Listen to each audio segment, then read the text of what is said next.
Salut, c'est Jean-Marc. Alors, aujourd'hui, je vais te proposer d'être dans l'action, de réaliser une séance trail à la loupe que je vais te montrer aujourd'hui que tu peux faire. Donc, je te conseille, avant que je continue pour te l'expliquer la séance, elle fait suite aux vidéos audio que j'ai tournées autour du Farselec.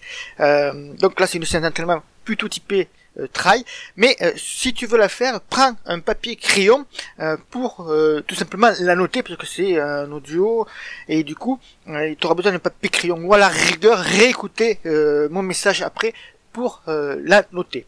En principe, je t'ai déjà donné 2 séances d'entraînement dans une des précédentes audio vidéos. Si tu les as manquées, à ce moment-là, envoie-moi un petit mail et je te les redonnerai par écrit, mais elles sont aussi dans l'audio vidéo.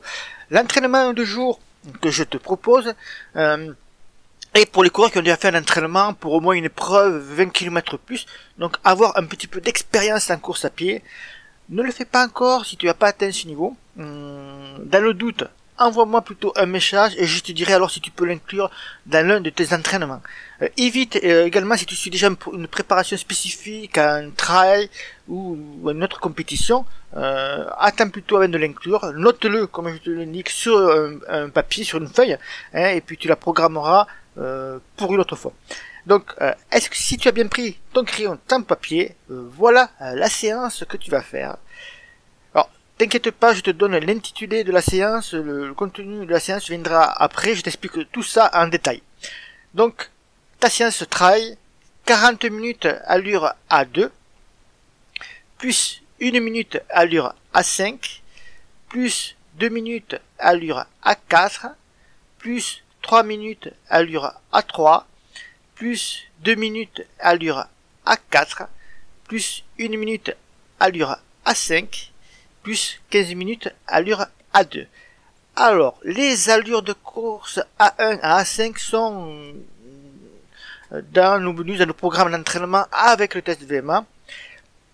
Le test VMA, ton dernier test ne doit pas dater d'il y a 1 an ou plus de 6 mois. Il est important de se mettre à jour régulièrement. 2 à 3 fois par an suffit largement. Surtout que l'on peut aussi utiliser les compétitions sur route pour connaître son potentiel du moment.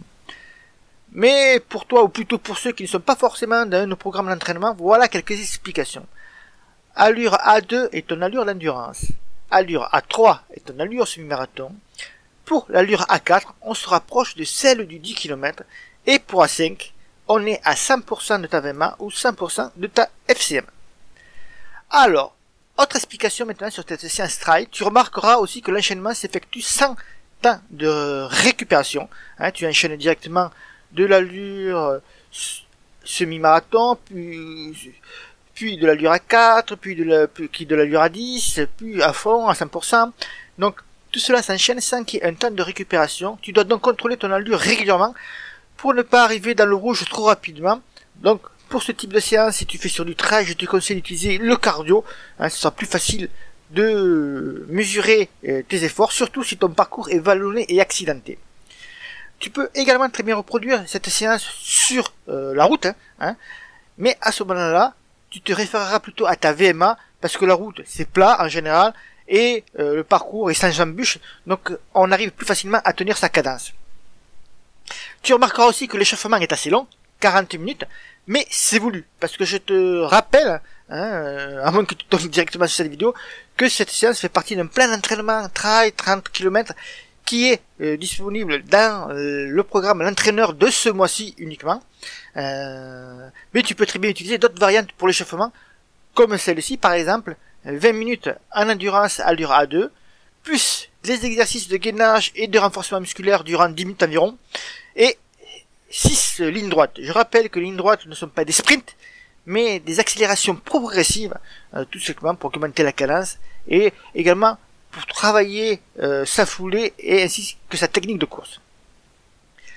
Alors après, est-ce que c'est le plus important d'avoir un plan d'entraînement Pas forcément. Par exemple, dans l'entraîneur, tu vas aussi découvrir l'entraîneur de ce mois-ci uniquement.